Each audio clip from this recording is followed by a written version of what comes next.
A foot in the door and so much more. That's the Nepo Baby motto that Dakota Johnson and two members of Please Don't Destroy recited on a recent episode of Saturday Night Live. But Hollywood isn't the only industry where kids of famous talents get to skip the line. In fact, more and more it seems like wrestling kids are taking over the industry. Our best Nepo Babies are the ones that used their leg up and ran with it, and our worst are the ones who benefited the most from their family's help and didn't go anywhere. I'm Senior Siete for 7 Wrestling, and let's take a look at 7 of the best and worst Nepo Babies of all time. Now before we get into this, we appreciate your support, so if you enjoyed this video, please hit the like button, subscribe to the channel, and clothesline that notification bell. And as you'll see, we've paired a good Nepo Baby with a bad Nepo Baby, and sometimes some wrestlers just don't fit the theme. So while we think Randy Orton and Bret Hart and Owen Hart are amazing Nepo Babies, they just don't quite have a counterpart. Number 1. Nature Boy and Girl. Starting this list off with the children of the Nature Boy Ric Flair is risky, seeing as it's possible that Rick fathered quite a few children that he doesn't even know about. But a common thread you're going to see with our latter-day talents is that they don't spend a day in the indies. They go right to WWE developmental. And Charlotte Flair is a perfect example of this. She's also a perfect example of what happens when everything goes right. She's got the looks, the size, and she definitely has the in-ring ability. And while she doesn't have her dad's pizzazz on the mic, she makes up for it with charisma to spare. She looks like a star. And on the other hand, David Flair, the second child that Rick knows about, made its debut on a WCW pay-per-view, teaming with his dad against former world champions Curt Hennig and Barry Windham, and wouldn't you know it, they won. Now, before we get too into this, we're not hating on Nepo Babies for taking advantage of the opportunity. Who wouldn't? But we are going to call out the promotions and the parents who push them beyond their talents and capabilities. And boy, is David a prime example of that. Now, remember how we were talking about the look, size, charisma, and in-ring ability that Charlotte possesses? Well, our buddy David's got none of that. And during his time in the limelight, he won the US title, won the tag team titles, got to hang out with Tori Wilson and Stacy Keibler, and he got to defeat his own father in a retirement match. Okay, that last one isn't that special. Lots of dudes have beaten Ric Flair in retirement matches. After WCW was sold, the last we'd see of David was when he would face The Undertaker on SmackDown as part of the build to WrestleMania X8. Number 2. Larry's Lineage. Larry the Axe Hennig was a rough bruiser who would terrorize opponents with his finishing move, where he would drop an elbow on his prone opponent. It was a different time. Larry was good. Boy, his son was special. Better known as Mr. Perfect, Curt Hennig was a smooth technician in an era that was dominated by muscle-bound brawlers. His WWE feuds with Hulk Hogan, Kerry Von Erich, and in particular, Bret Hart made him a standout talent.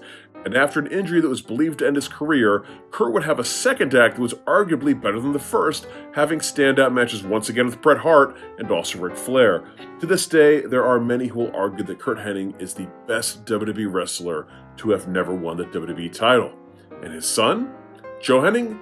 Well, when Joe started out with the WWE, he was given the ring name Michael McGillicuddy, which might take the crown from Chili McFree's Steve Austin as one of the worst ring names ever. Apparently Vince wanted a strong Irish name, and wow, Sheamus really lucked out, didn't he?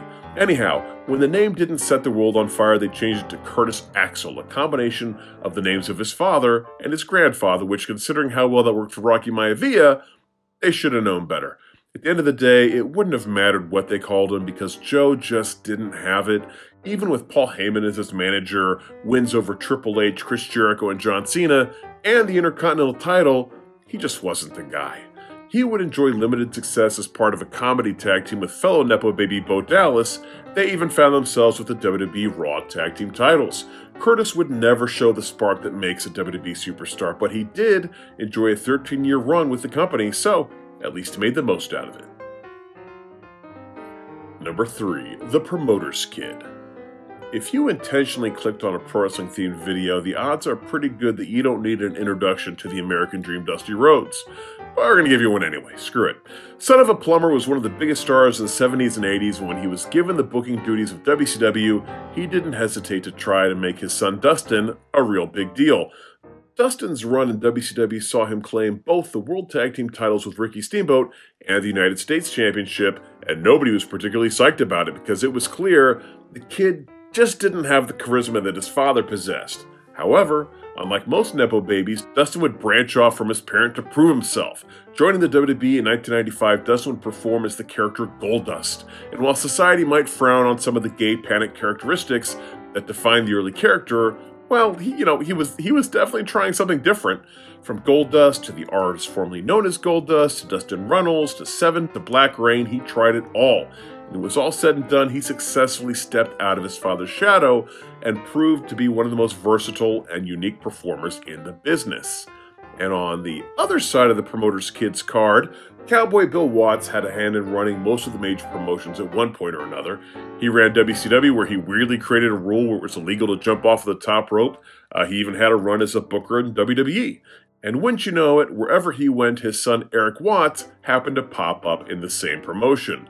In WCW, he was hired after only 3 months of training, where he enjoyed a 3-month winning streak, besting such names as Bob Eaton, Dallas Page, and, friggin' Steve Austin. However, his character and personality didn't really do much for the audience, and to this day, he's best known for possibly the worst dropkick of all time. Ooh, that is rough. From there, he joined his dad in WWE. He would be part of a tag team known as Techno Team 2000, and no, they weren't portrayed as actually being from the future. They were just ahead of their time. Whatever that means. Watts and his partner Chad Fortune would never receive a significant push there, possibly because Eric's dad didn't stick with the company long enough. Number 4, The Promoter's Kid Part 2. Okay, maybe it isn't fair to call Cody Rhodes the promoter's kid. At the point he made his WWE debut, Dusty wasn't the booker, but he certainly had a ton of pull in the company. And anyone who thinks that Cody hasn't played the hell out of the hand he's been dealt hasn't been paying attention. Cody would play every role that was sent his way, from Bob Holly's buddy to Randy Orton's legacy stable, Dashing Cody, Disfigured Cody, Mustache Cody. He tried it all.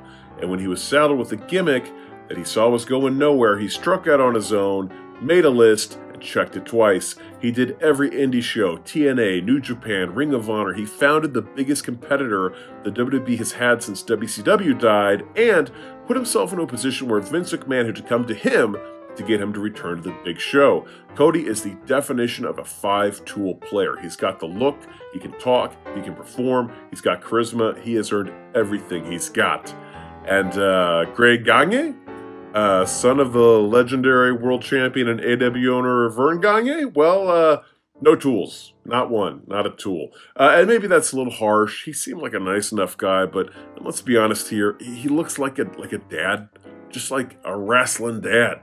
And under his dad's booking, he'd proceed to be a 2-time AWA World Tag Team Champion and a 2-time International Television Champion. They'd attempt to butch him up by teaming him up with Sergeant Slaughter, but the result was really just, Rambo Dad. Probably a good litmus test for these promoters' kids is, how well do they fare when their parent isn't running the show? And in this case, and in several others, Garrett Bischoff, the answer is they don't fare particularly well. Number 5, the Von Erich legacy. Fritz Von Erich was a successful professional wrestler in his own right, but his sons had far more success than he did, and you could make a case for David, Kerry, or Kevin making this list of the best ever, but as far as making a name for themselves on a national level, away from his father's booking, we're going to have to give the nod to Kerry. Kerry enjoyed a brief run with the NWA World Heavyweight title, although it was probably a way to squeeze a heartfelt story out of his brother David's death. But after that, Kerry would go on to have a successful run in WWE, where he would win the Intercontinental title from fellow Nepo buddy Curt Hennig at SummerSlam 90. He would also go on to form a team with then WWE World Champion, The Ultimate Warrior. And on the flip side of that coin is something that was completely kept out of the 2023 Von Erich biopic, The Iron Claw. Kerry's 1983 marriage to Catherine Murray was never mentioned, and neither were his 2 daughters, Holly and Lacey. Lacey Von Erich would begin her wrestling career being immediately signed to a developmental contract by WWE in 2007, and while Lacey certainly did have the look required to be a WWE diva, she didn't last the entire year, which is saying something because the bar for being a women's diva back in 2007 in WWE was really low. From there, she would have a run in TNA as part of the Beautiful People, but she never really managed to, you know, get the in-ring part of the business. She was bad. She was a bad wrestler. I mean, look at that drop toe hold. Fortunately, you know, the Iron Claw is really hard to screw up, so yeah, they just let her do that. Number 6, Poffo's progeny. Angelo Poffo was a prominent talent in the 60s, 70s, and 80s, often wrestling under the gimmick The Miser. But aside from his children, he's probably best known for running the outlaw promotion International Championship Wrestling.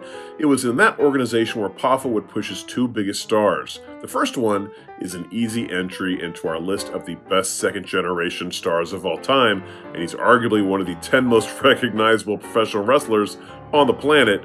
But he didn't go by his father's last name. He was better known as Randy Savage. The Macho Man would get his start under his father's tutelage, but would quickly rocket to the top of the industry, claiming his first WWE World title at WrestleMania 4. From there, he would stay at or near the top of every organization he'd worked for. To this day, Savage's influence can be seen all over the sport, and his Macho Madness apparel continues to be some of WWE Shop's top products. And the other one of Angelo's sons? Well, you know, he wrestled too. This is an interesting case, as Lanny Poffo had all the in-ring goods. He was a very capable in-ring performer, and he had the personality to make a character like the Genius into a hated late 80s heel. But he just wasn't in the same universe as Randy. And in some cases, you have the father helping the child's career, but this ended up being a case of a brother helping a brother's career. In fact, as a favor to Randy, Lanny would be under WCW contract for over 5 years. What's more amazing than that is, over that time period, Lanny never wrestled on television. So maybe we missed out. Maybe Lanny had what it took to be a top star, but WCW never gave him a fair shot. But as far as using your family to get ahead and not doing much otherwise, unfortunately, Lanny is near the top of this list. Number 7, The Bloodline. The WrestleMania 40 kickoff event was awesome for a variety of reasons. But for us wrestling history nerds, the highlight was clearly the Bloodline family tree. We knew that most of the Samoans in professional wrestling were somehow related, except for Samoa Joe, weirdly. But finally, we had a comprehensive breakdown of how that all breaks out. And while Roman Reigns is absolutely one of the best Nepo babies of all time, we're giving this slot to one of the biggest names of all time. Talking about the eyebrow-raising, trailblazing, blah-de-blah. It's The Rock. We're talking about The Rock. And you probably don't need us to explain why that's the case, but sure, why not? His father, former WWE Tag Team Champion Rocky Johnson, famously made a call to WWE higher-up Pat Patterson to come check out his son. Patterson saw dollar signs in the kid, sent him to USWA for a brief run where he came up with the epic name Flex Cavana. He was almost immediately brought to WWE, and after stumbling out of the gate, he set the world on fire, won the WWE title a jillion times, then went on to become the biggest star in Hollywood, which naturally opened the doors for his daughter. At the age of only 18 years old, Simone Johnson signed a contract with WWE and started training at the Performance Center. It would be several years before she'd make her in-ring debut as Ava Raine, a member of Joe Gacy's cult-like faction known as the Schism. The faction wouldn't last particularly long, and we wouldn't get to see much of Ava in the ring, and what we did see wasn't particularly impressive.